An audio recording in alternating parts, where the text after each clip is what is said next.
While smaller estates and premium vineyards are still picked by hand, many large modern vineyards use machine harvesters so as to pick the fruit at optimum ripeness. It's very important to prevent oxidation in the grapes used for white wine production, so they're promptly sent to the winery to be processed.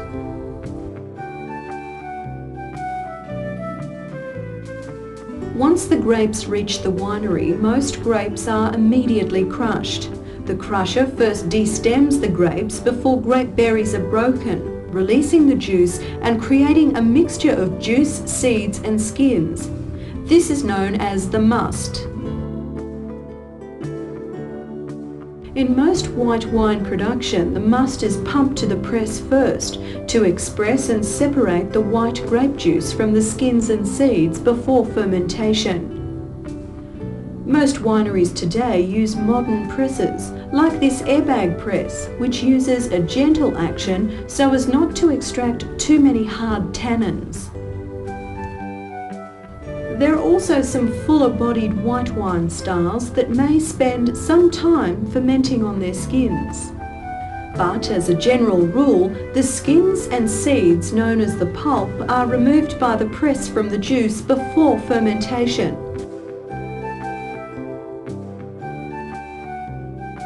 The press leaves only the juice, which is pumped through a clarification unit, filtering out solids before being collected in the fermentation tank.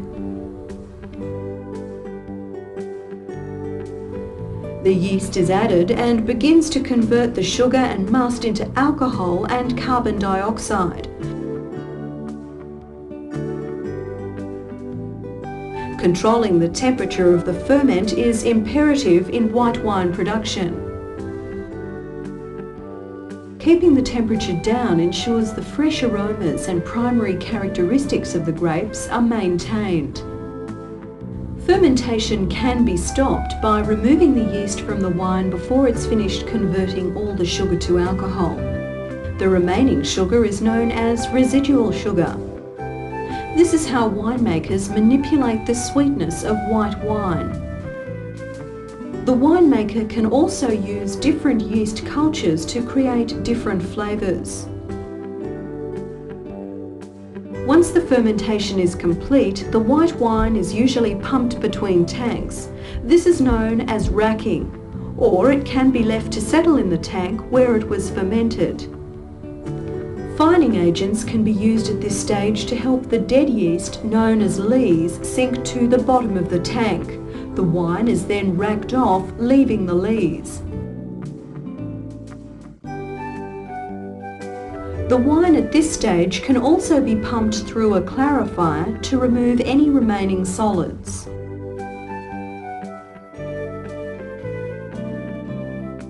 White wines styled to drink young and fresh are lighter bodied and don't benefit from any aging. They're usually bottled soon after the winemaking process is complete. Most other white wines, especially medium to full-bodied white wines, do benefit from aging in stainless steel, wood, or a combination of both. As a rule, white wines spend less time maturing than red wines. Many Australian wines are a blend of some type. Wines are blended for many reasons. Sometimes the winemaker wants to produce a style that can be maintained year after year, or they need to fill out a wine that may be lacking in body or structure, giving it a greater complexity. Blending may be between different ferments or between wines that have matured under different processes. Or the blend may be from grapes of different vineyards, regions, vintage years, or variety of grapes. Blending is an art. At the blending stage, adjustments to the acid levels can be made if necessary. The natural acid levels of the wine can be increased to give the wine more life. Once the blending is complete, the white wine is cold stabilised to prevent it from becoming cloudy or from tartrate crystals forming when it's cooled. If necessary, further fining can be carried out at this time.